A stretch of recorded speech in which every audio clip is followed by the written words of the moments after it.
আসসালামু আলাইকুম। আশা করি সবাই ভালো আছে।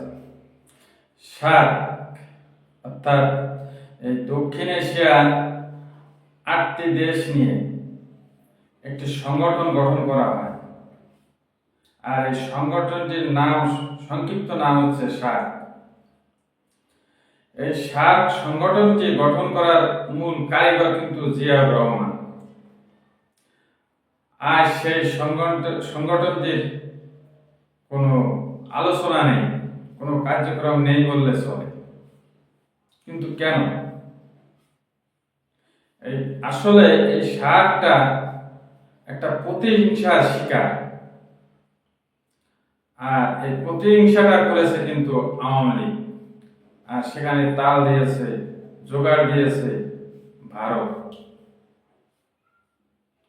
আমি একটা ঘটনা বলি।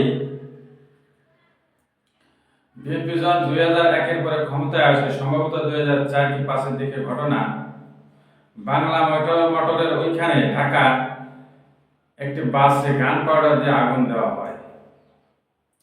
আর এই কাণ্ডটা যেদিন ঘটায় কিন্তু আওয়ামী লীগ। তার 2 দিন পরে কিন্তু সার্ক অনুষ্ঠান হওয়ার কথা ছিল বাংলাদেশে।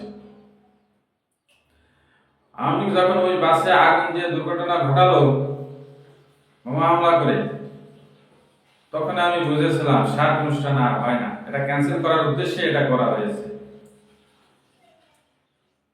পরের দিনই ঠিকই ভারত তারা নিরাপত্তার অজুহাত দেখালো যে আমরা সার্ক অনুষ্ঠানে আসতে পারছি না নিরাপত্তার কারণে।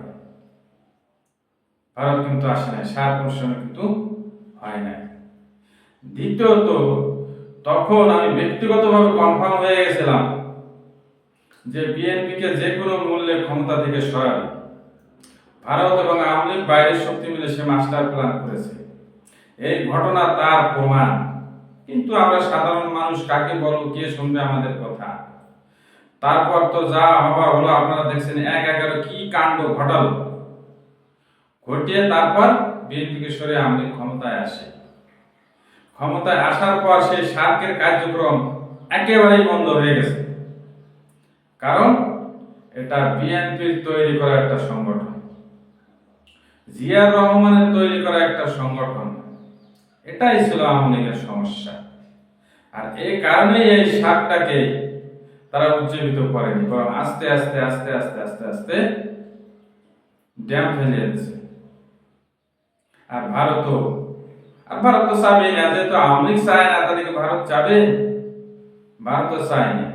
সেই সার্কটা এখন পর্যন্ত আর উজ্জীবিত হচ্ছে না। আমি বলবো ব্যক্তিগতভাবে, সাধারণ মানুষের পক্ষ থেকে, যে সার্কটাকে আবার উজ্জীবিত করুন। বর্তমানে যেহেতু তারেক রহমান ক্ষমতায় আছেন, তার বাবার গড়ায় সার্ক সংগঠনটি তিনি আবার চালু করবেন, আবার পুরোদমে সে আগের মতো কার্যক্রম চলবে সার্কের, সেই চেষ্টাটাই তিনি করবেন। আমাদের মাননীয় প্রধানমন্ত্রীর প্রতি সেই অনুরোধ রইল।